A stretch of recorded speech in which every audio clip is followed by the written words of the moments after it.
30이 넘어서 결혼했다. 우리는 10년을 만났다. 그 오랜 시간 동안 헤어짐과 만남을 반복하며 서로의 삶에 가장 가까운 사람이 되어갔다. 서로의 과거를 다 알고 있었고 미래를 함께 그리던 사이였다. 처음엔 정말 별거 아닌 연애였다. 같은 회사, 같은 2교대 생산직, 비슷한 나이에 사는 동네도 비슷하고 일 끝나면 함께 밥을 먹고 술 한잔하며 하루의 고단함을 나누던 사이. 직장 동료에서 친구가 되고 연인으로 발전했다. 아내는 처음부터 내게 솔직했다. 내가 첫 남자라고 다른 연애는 해본 적 없다고. 그래서였는지 나는 언제나 한 발 더 다가서려 애썼다.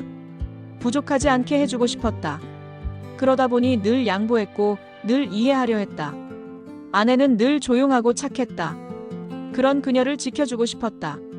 10년 연애 끝에 결혼을 했다. 사람들은 오래 만난 커플이 결혼하면 권태기 온다고 말하지만 우리는 반대로 결혼 후 더 애틋했다. 서로에 대한 믿음, 고마움, 그리고 무엇보다 함께 버텨온 세월이 있었으니까. 결혼 생활은 소박했다. 둘 다 교대 근무에 바쁜 나날이었고 일이 끝나면 서로를 위해 밥을 차리고 늦은 밤이면 피곤한 몸으로 침대에 나란히 누워 서로의 손을 잡았다. 아이를 갖고 싶었다. 그게 결혼의 완성이라고 믿었으니까. 하지만 쉽게 오지 않았다. 결혼 3년 차 아내의 무릎이 안 좋아졌다. 힘들게 버티던 직장도 결국 퇴사했다. 맞벌이하던 시절 우리 부부는 늘 바빴지만 그래도 둘이 함께여서 버틸만 했다. 아내가 집에 머무는 시간이 늘어나자 처음엔 나도 신경을 많이 썼다. 혹시 외로워하지 않을까? 혹시 무력감에 빠지진 않을까? 아내는 괜찮다고 쉬는 동안 건강 챙길 수 있어 오히려 다행이라고 말했다. 나도 믿었다. 그래도 나가서 친구들도 만나고 취미도 찾으라고 권했다. 아내는 점점 집에서 보내는 시간이 줄었고 한 달에 한두 번 나가던 약속이 점점 일주일에 한두 번이 되고 이제는 주말이면 집에 있는 날이 드물었다. 처음엔 나도 신경 쓰지 않았다. 오랜만에 자유를 즐기나 보다. 혼자서 보내는 시간도 필요하겠지. 나는 회사 일로 바쁘고 교대 근무로 낮밤이 바뀌다 보니 아내의 하루를 꼼꼼히 챙겨볼 여유가 없었다. 하지만 이상하다고 느낀 건 결혼 7년 차쯤이었다. 아이를 기다리던 마음도 지쳤고 병원에서도 자연 임신은 힘들겠다는 말을 들었을 때 아내는 한동안 많이 울었다. 나도 아팠다. 서로를 위로했지만 점점 대화는 줄고 서로 각자의 시간을 견디는 데 집중했다. 아내는 이젠 아이 얘기를 꺼내지 않았다. 나 역시 그 주제를 피했다. 괜히 상처 주는 것 같아. 괜히 서로를 더 외롭게 만들까봐. 그 즈음부터 아내의 외출이 잦아졌다. 처음엔 친구 만난다고 동호회 간다고 했다. 난 아내가 웃는 얼굴을 보는 게 좋았다. 집에 들어오면 꼭 인증샷을 보내주기도 했다. 친구들이랑 고깃집, 카페, 볼링장, 가라오케. 별다른 의심은 없었다. 그러던 어느 날 내가 야간 근무를 끝내고 오전에 집에 들어갔는데 아내가 없었다. 보통 오전에는 집에 있는데 전날도 친구 집에서 잤다고 했다. 피곤할 텐데 집에서 좀 쉬지 그랬냐고 묻자 가끔 친구 집에서 같이 밤새 이야기하는 게 힐링이라며 웃었다. 난 나 없이 외로우니 친구들이라도 필요하겠지 싶었고 신경 쓰지 않으려 애썼다. 그 후로 이런 일이 한두 번이 아니었다.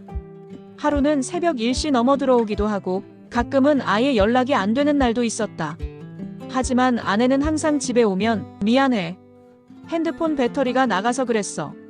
친구가 급하게 무슨 일이 있어서 도와주느라 그랬어. 이런 식으로 설명했고 난 무심코 넘겼다. 내가 야간에 집에 없는 동안 아내의 생활은 점점 더 밖으로 향했다. 주변 친구들은 그래도 내 아내는 참 착하잖아. 남자 문제 이런 거 절대 안 생길 스타일이야. 라고 말하곤 했다. 사실 나도 아내를 의심해 본 적 없었다. 내가 첫 남자라는 걸 아내 스스로 늘 강조해 왔으니까. 그래서였을까? 그 밤 아내의 핸드폰에 귀요미라는 이름의 전화가 울렸을 때 나는 한참을 멍하니 있었다. 그리고 모든 것이 무너지는 소리를 내 마음 한구석에서 들었다.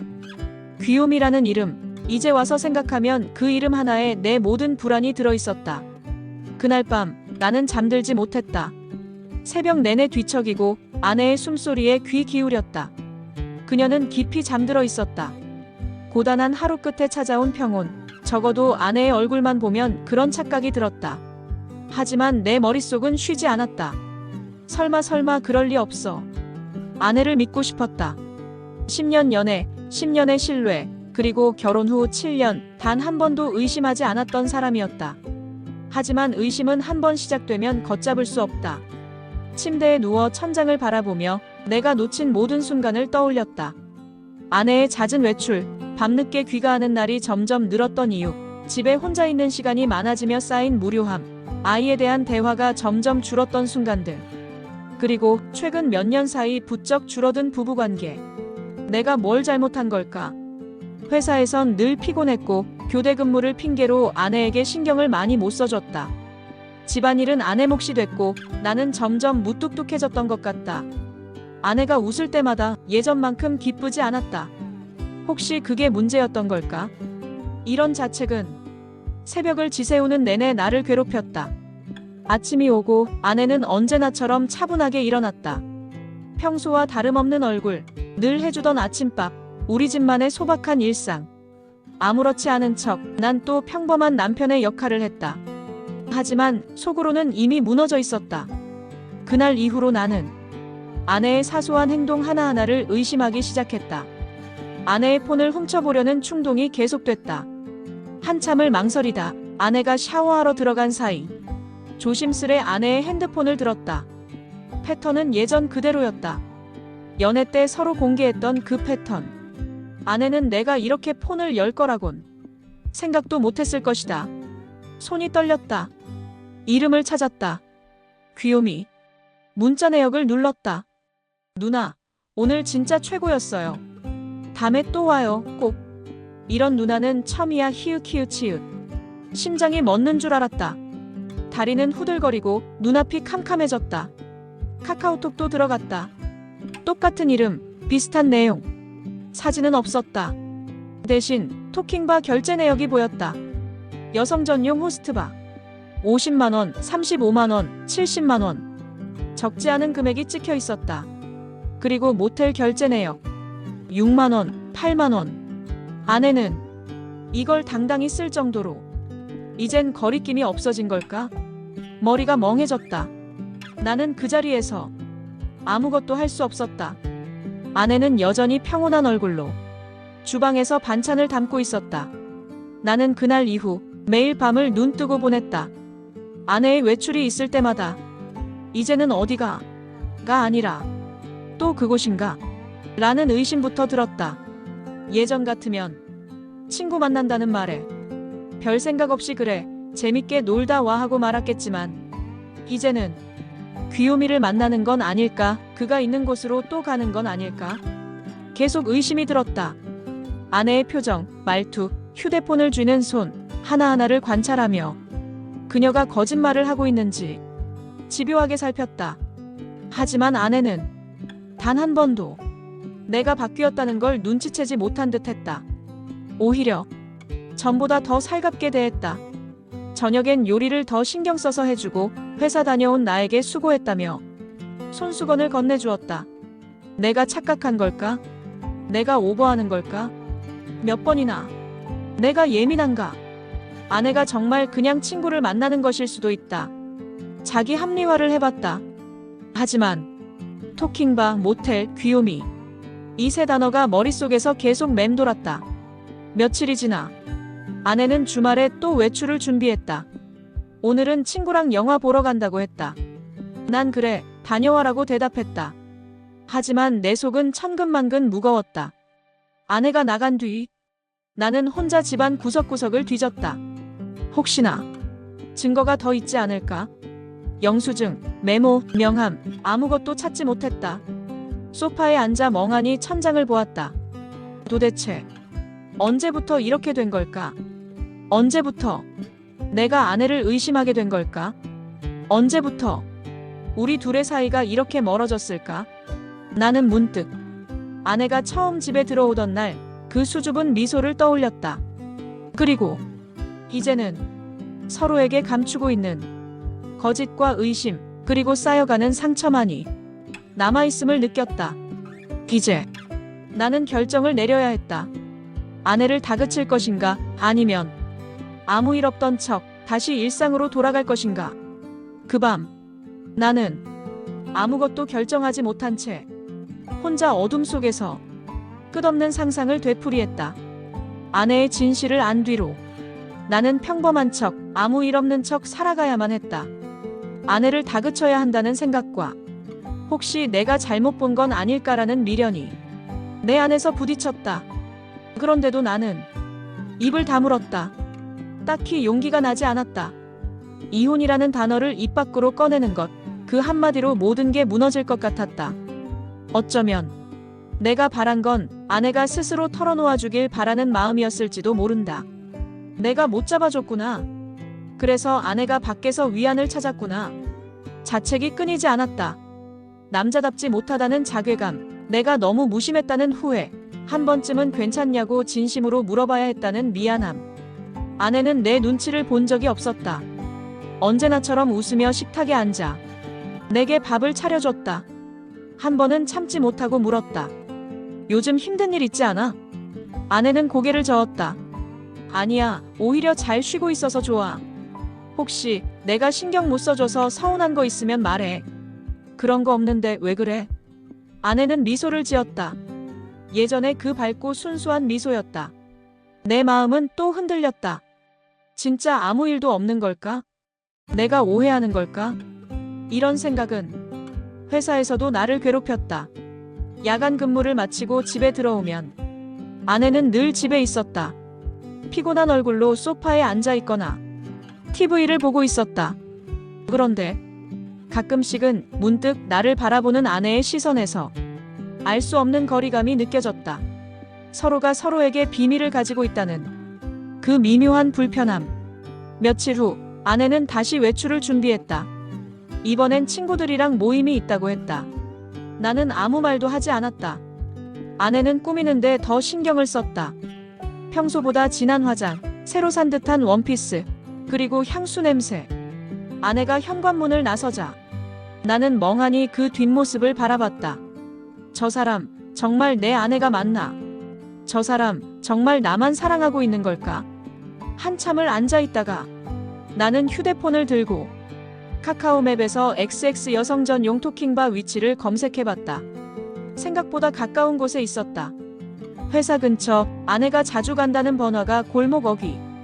혹시나 싶어 아내의 계좌 이체 내역도 다시 확인했다. 최근 몇 달간 매달 수십만 원씩 빠져나가고 있었다. 난 정말 바보였다. 내가 번 돈, 내가 아내를 위해 쥐어준 돈, 아내는 그 돈으로 다른 남자를 만나고 다른 세계에 빠져 있었다. 내가 이걸 안다는 사실을 아내는 전혀 모를 것이다.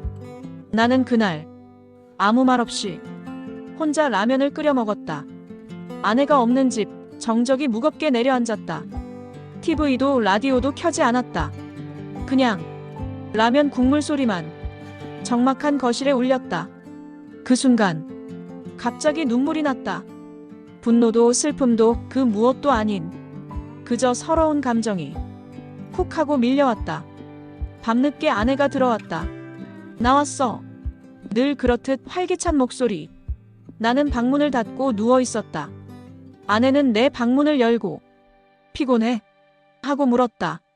나는 응, 그냥 좀 하고 대답했다. 아내는 내 머리맡에 따뜻한 차 한 잔을 놓아주고 방을 나갔다. 차에서 달큰한 향기가 났다. 익숙하지만 왠지 낯선 냄새. 나는 한 모금도 마시지 못했다.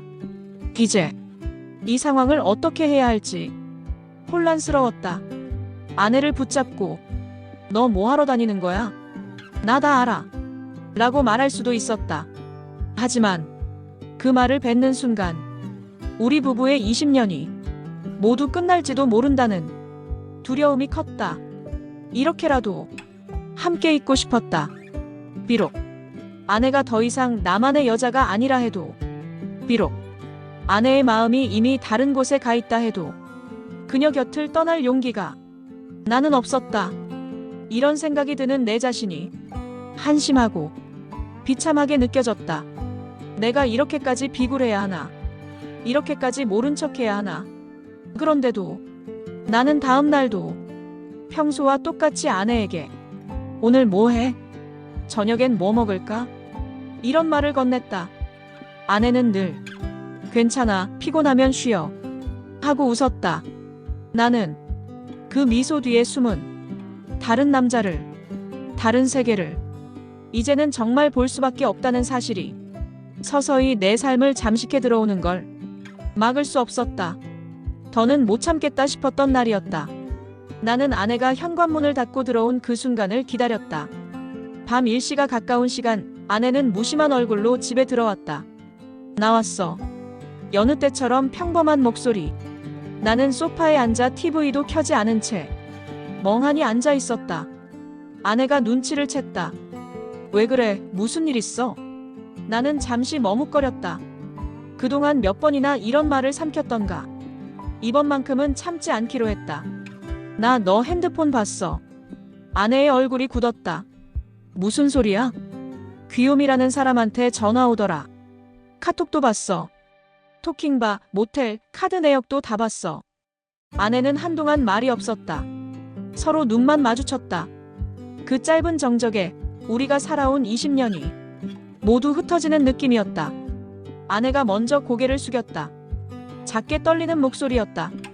미안해. 미안하다. 그 말이 가슴을 찔렀다. 나는 울분이 치밀었다. 도대체 왜? 뭐가 그렇게 부족했어? 난 정말 최선을 다했는데 너한텐 내가 모자랐던 거야? 아내는 아무 말도 하지 못했다. 나는 말을 이어갔다. 내가 너 첫 남자잖아. 너만 바라보고 살았어. 맞벌이 할 때부터 고생 다 했고 너 몸 안 좋을 땐 다 내 탓 같았고. 근데 왜 하필 호빠야? 아내가 눈물을 흘렸다. 그 모습에 분노와 슬픔이 뒤섞여 가슴이 미어졌다. 나도 몰랐어. 이렇게까지 될 줄은. 아내가 조용히 말했다. 나는 두 손으로 얼굴을 감쌌다. 이게 꿈이었으면 수십 번을 되뇌었다. 언제부터야? 내가 물었다. 아내는 흐느꼈다. 2년 3년쯤 전부터였어. 처음엔 그냥 친구들이랑 같이 가볍게 갔던 거야. 다른 애들도 다 가길래 나도 궁금했고 그냥. 근데 그게 점점 습관이 됐어. 누가 날 환하게 대해주고 내 얘기 들어주고 칭찬해주고 그런 거 너무 오랜만이라서 나는 망치로 얻어맞은 듯 멍해졌다. 그럼 모텔도? 아내는 고개를 떨궜다. 응. 나도 죄책감이 컸어. 근데 그냥 집에 들어오면 아무도 나한테 관심이 없는 것 같았어. 내가 나한테 마음이 식은 줄 알았어. 나는 미치도록 억울했다. 그동안 내가 해온 모든 배려, 그동안 참아온 모든 감정이 허공에 흩어지는 느낌이었다. 내가 나한테 말이라도 했으면, 아무 말이라도 했으면 이렇게까지는 안 됐을 거 아냐? 아내는 조용히 고개를 저었다. 너무 오랜 시간 서로 얘기하지 않고 지냈던 것 같아. 나도 너도 그제야 깨달았다. 우리는 이미 오래전부터 서로에게 귀를 닫은 채 각자의 세상에서 살고 있었다는 걸. 이후 며칠간 집안은 적막했다. 아내는 무기력하게 누워 있었고 나 역시 퇴근 후 곧장 방에 틀어박혔다. 밥상은 차려져도 같이 앉아 먹지 않았다. 예전에 그 소박한 행복, 서로 바라보며 웃던 시간 모두 산산이 부서졌다. 가끔 아내가 내 방문 앞에서 낮게 울고 있는 소리가 들렸다. 나는 이불을 뒤집어 쓰고 끝없이 눈물을 삼켰다. 그날 밤 나는 혼자 거실에 앉아 20년치 사진첩을 뒤적였다. 처음 연애를 시작했던 시절, 수줍게 미소 짓던 아내의 모습, 함께 여행 갔던 풍경, 웃으며 팔짱 꼈던 결혼식 날. 그 모든 순간들이 이제는 손이 닿지 않는 먼 과거가 되어버렸다. 도대체 어디서부터 잘못된 걸까? 누구의 잘못일까? 답이 없었다. 슬픔과 분노, 그리고 깊은 허탈함만이 내 안을 가득 채웠다. 진실이 모두 드러난 후 우리 집에는 깊은 침묵만 남았다. 서로 얼굴을 보는 게 힘들었다. 아내는 방에서 거의 나오지 않았다. 밥을 차려도 문 앞에 조용히 두고 나는 방문을 열지 않았다. 아내가 내 방문 앞에서 울던 소리, 그 낮은 흐느낌이 처음엔 분노를 자극했다가 나중엔 슬픔으로 바뀌었다. 이제 진짜 끝일까? 매일 밤 같은 질문이 머릿속을 맴돌았다. 나는 이혼을 고민했다. 하지만 쉽게 결정을 내릴 수 없었다. 아내와 함께한 시간, 우리가 함께 쌓아온 집, 앞으로의 노후, 그리고 서로에게 남아있는 정. 이 모든 게 한순간에 지워질 수 있을까? 결국 나는 친한 회사 선배에게 술김에 털어놓았다. 나 와이프가 바람 피웠어. 그것도 호스트바에서. 선배는 말이 없었다. 너무 비참하다. 나 어떻게 해야 할지 모르겠어. 선배는 조용히 내 어깨를 두드렸다. 형, 남들도 다 겪는 일이야. 누구 잘못이라고 할 수 없는 일도 있어. 내가 가장 불행한 건 아니야. 근데 너 진짜 이혼할 거야? 나는 대답하지 못했다. 며칠 후 나는 어머니에게도 털어놓았다. 처음엔 말문이 막혀 아무 말도 하지 못하다가 결국 울먹이며 말했다. 엄마, 나 이제 어떻게 살아야 할지 모르겠어. 어머니는 한참을 듣고 계시다가 조용히 말했다. 너도 힘들겠지만 그 여자도 많이 힘들었을 거야. 너무 남 탓만 하지 마라. 내가 정말 용서할 수 없는 거면 정리해라. 근데 정말로 후회하지 않을지 잘 생각해라. 나는 그 말을 가슴에 품고 집에 돌아왔다. 아내는 방에서 낮에도 불을 끄고 있었다. 문 앞에 서서 한참 망설이다. 조심스레 말을 걸었다. 우리 이대로 계속 갈 순 없잖아. 얘기 좀 하자. 아내는 침대에 앉아 고개를 들었다. 눈이 퉁퉁 부어 있었다. 나는 힘겹게 말을 꺼냈다. 이혼 생각하고 있어. 아내는 고개를 끄덕였다. 알아. 나도 이렇게는 못 살 것 같아. 너한테 너무 미안해서 얼굴도 못 보겠어. 한참을 서로 말없이 앉아 있었다.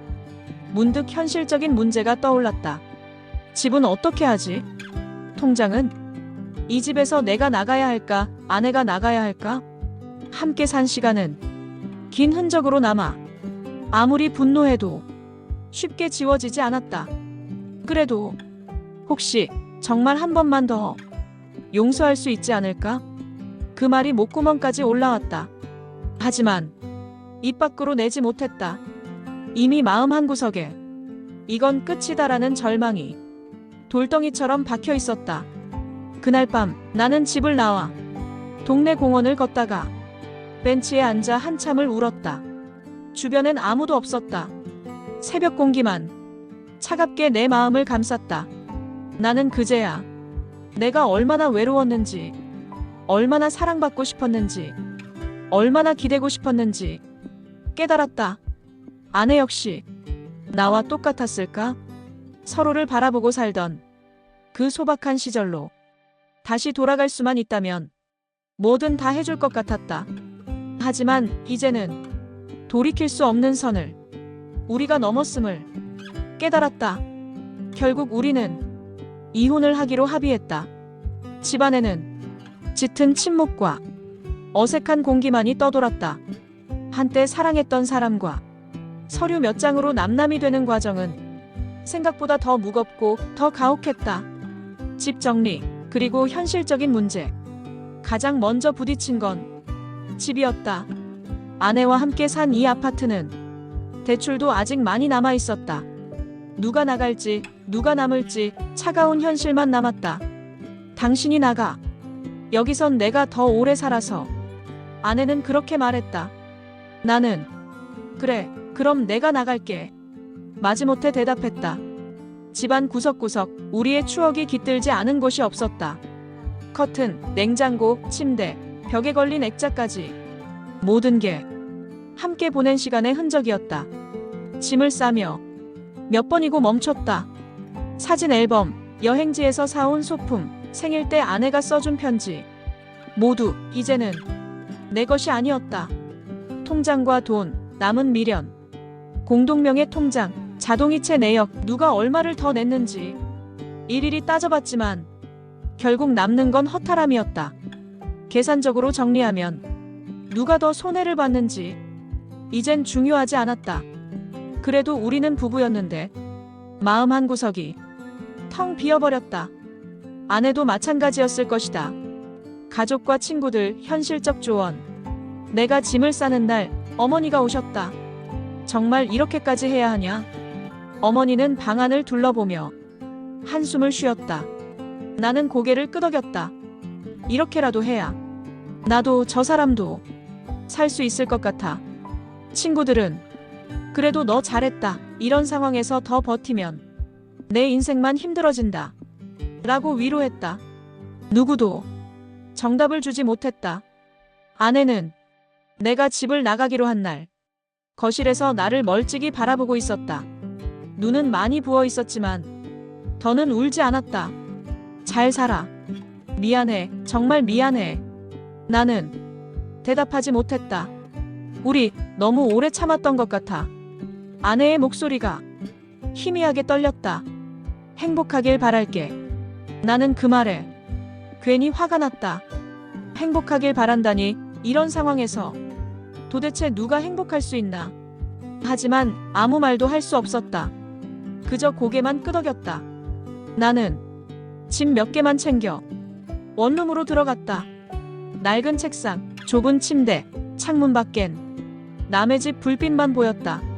첫날 밤 불을 끄고 한참을 누워 있었다. 라디오에서 누군가 이별 노래를 불렀다. 내 이야기를 누군가 대신 불러주는 듯 서럽고 허무했다. 익숙하지 않은 자유, 익숙해진 외로움.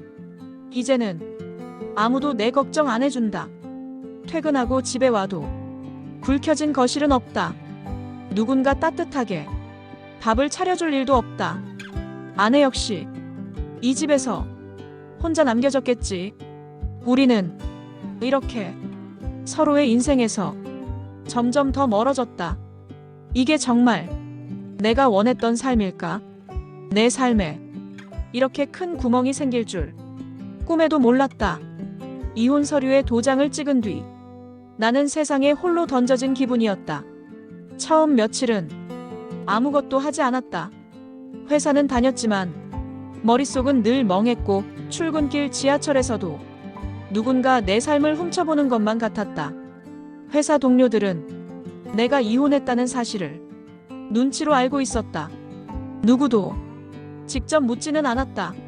하지만 예전처럼 어깨를 두드리거나 술 한잔 하자고 쉽게 말하지 않았다. 불편하다는 침묵이 공기처럼 퍼져 있었다. 친구와 가족, 달라진 관계. 가장 친했던 회사 선배도 더 이상 사적인 얘기를 꺼내지 않았다.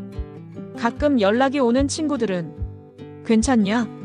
형식적인 위로만 던졌다. 형, 그래도 혼자가 더 편할 수도 있어. 이혼, 요즘 흔한 거니까 금방 적응할 거야. 아무 말이나 위로처럼 들릴 뿐 진짜 내 속을 들여다봐주는 사람은 아무도 없었다. 어머니는 한동안 전화를 하지 않았다. 내가 먼저 연락해. 잘 지낸다고 말해야 겨우 짧게 안부를 물었다. 가족도 친구도 사람은 결국 혼자다. 그 생각이 마음에 깊은 주름을 남겼다.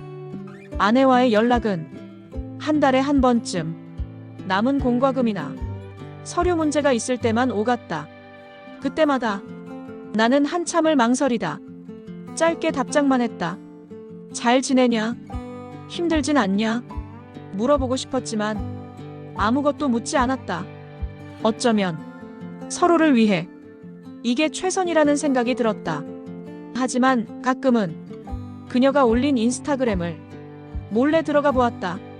그녀 역시 예전처럼 밝게 웃는 사진을 올리지 않았다. 혼자 사는 방, 불 꺼진 밤, 나는 종종 자기 자신을 원망했다. 더 잘해줄걸. 한 번만 더 물어볼걸. 진짜로 대화 한 번만이라도. 이런 생각이 밤마다 나를 잠 못 들게 했다. 가끔은 아내가 무릎 아팠을 때 내가 너무 무심했던 장면이 떠올랐다. 괜찮아? 라고 정말 마음을 다해 물어봤던 적이 몇 번이나 있었을까. 아내 역시 혼자 있는 방에서 나와 다르지 않은 후회를 하고 있을지도 모른다. 회사에서는 여전히 일은 쏟아졌다. 사소한 실수에도 평소보다 더 크게 흔들렸다. 아무리 평범하게 살려고 해도 이전의 나로는 돌아갈 수 없었다. 나는 나를 용서하지 못했고 또 아내도 완전히 용서하지 못했다.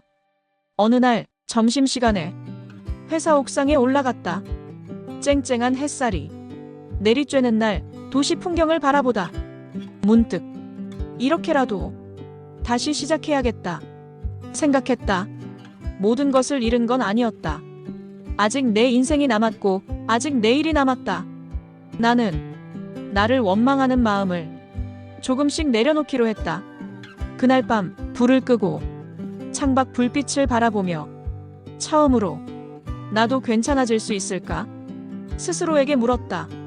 서툴고 불안하지만 그래도 조금은 다시 걷기로 했다. 이혼 후 시간이 꽤 흘렀다. 계절이 2번 바뀌었고 내 삶도 조금씩 조용한 변화를 맞이했다. 원룸의 낡은 벽지에도 이젠 적응이 됐다. 좁은 부엌, 혼자 차려 먹는 밥상도 이제는 어색하지 않았다. 처음엔 모든 게 낯설고 두려웠지만 하루하루 지나며 익숙해지는 게 늘어났다. 퇴근 후 집에 들어와 혼자 밥을 차려 먹고 TV를 켜고 커피 한 잔 내려 마시는 아주 평범한 저녁. 창밖에 바람 부는 소리, 거리의 불빛, 옆집 아이 우는 소리까지 이제는 내 삶의 일부가 되었다. 가끔은 혼자 영화를 보러 가기도 했다. 예전에는 누군가와 함께여야만 뭔가 의미가 있다고 느꼈지만 이젠 혼자서도 괜찮았다. 시장에 들러 세일하는 과일을 사고 책방에 앉아 느긋하게 책장을 넘기는 시간. 아주 작은 기쁨들이 이젠 내 하루를 채워줬다. 물론 아내와의 기억이 문득문득 떠오르지 않는 건 아니었다. 밤에 문득 함께 먹던 음식, 함께 가던 길, 웃으며 나누던 대화가 생각날 때도 있었다. 처음엔 그럴 때마다 마음이 덜컥 내려앉았다. 하지만 이젠 그 기억마저 조용히 받아들이기로 했다. 사랑했었다. 그리고 서로를 놓았다. 이 한마디로 모든 감정을 정리하려 애썼다. 아내 소식은 더 이상 듣지 않았다. 공과금이나 서류 문제로 가끔 연락이 오긴 했지만 예전만큼 긴 대화를 나누진 않았다. 서로가 서로의 인생에서 점점 흐릿해지는 존재가 되어가는 느낌. 슬프기도 했지만 이게 진짜 어른이 되는 과정이겠지 생각했다. 나를 돌보는 시간, 새로운 용기.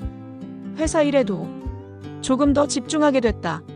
주말엔 가끔 근처 산책로를 걸었고 맛있는 빵집이 생기면 혼자서도 찾아가 봤다. 예전에는 늘 누군가 곁에 있어야 내가 온전한 사람인 것 같았는데 지금은 나 혼자라도 조금씩 단단해지는 기분이 들었다. 친구들과의 모임에도 가끔 나가기 시작했다. 내 이야기를 짧게 털어놓을 수 있게 됐다. 더는 불쌍하다는 시선을 두려워하지 않았다. 그리고 아주 조용히 내일을 생각한다. 이젠 행복이라는 단어가 멀게만 느껴지지 않는다. 아주 작은 평화, 작은 웃음, 혼자만의 시간 속에서 나는 다시 살아갈 용기를 조금씩 되찾았다. 시간은 생각보다 빠르게 흘렀다. 계절이 3번, 4번 바뀌고 내 방의 달력도 이제는 익숙한 숫자들로 가득하다. 처음엔 혼자라는 게 두려웠다. 모든 걸 스스로 결정해야 했고 아플 때 슬플 때 기댈 어깨가 없다는 사실에 가끔씩 울적해졌다. 하지만 이제는 이 평온한 고독이 조금은 익숙해졌다. 회사에 반복되는 업무, 혼자 먹는 아침밥, 주말마다 정리하는 작은 방. 처음엔 허전했지만 점점 혼자만의 리듬을 찾게 됐다. 가끔은 혼자 여행도 떠났다. 바닷가 작은 마을에서 혼자 걷고 혼자 밥을 먹고 낯선 풍경을 사진으로 남겼다. 누군가와 함께 하지 않아도 이젠 내 삶에 충분히 집중할 수 있게 됐다. 가끔 소개팅도 들어왔지만 금방 마음을 열지는 않았다. 누군가를 사랑한다는 건 생각보다 많은 용기가 필요한 일이었다. 예전엔 외로움을 달래기 위해 누군가에게 기대곤 했지만 이젠 혼자라는 감정 자체가 내 삶의 일부가 됐다. 그래도 사람이 그리울 때가 있었다. 회사 동료와 점심을 먹으며 가벼운 농담을 주고받는 시간, 옛 친구와 오랜만에 술 한잔 기울이는 시간. 그 순간이 예전보다 더 소중하게 느껴졌다. 어느 날 아내에게서 문자가 왔다. 오빠 잘 지내지? 오랜만에 생각나서 몸 건강하게 힘들지 말고. 잠시 예전 기억이 떠올랐다. 이젠 미움도 원망도 거의 남아있지 않았다. 서로 최선을 다했고 서로를 놓아주었다. 문득 감사하다는 생각이 들었다. 짧게 답장을 보냈다. 나도 잘 지내. 내가 행복하길 바랄게. 그 한마디로 모든 감정이 서서히 정리되는 느낌이었다. 혼자 살아도 나는 괜찮은 사람이라고 조금씩 믿게 됐다. 누군가에게 의지하지 않고 스스로의 일상을 책임지는 법을 배웠고 실패와 후회, 이별과 상처마저 내 인생의 일부로 조용히 받아들이게 됐다. 이젠 행복이란 단어를 크게 욕심내지 않는다. 소소한 평화, 작은 웃음, 내가 내 삶의 주인이라는 사실에 감사하는 마음을 매일 새롭게 품는다. 봄이 또 한 번 지나고 어느덧 여름, 창밖 나무들은 여전히 푸르다. 이제 혼자 사는 집이 완전히 내 공간이 됐다.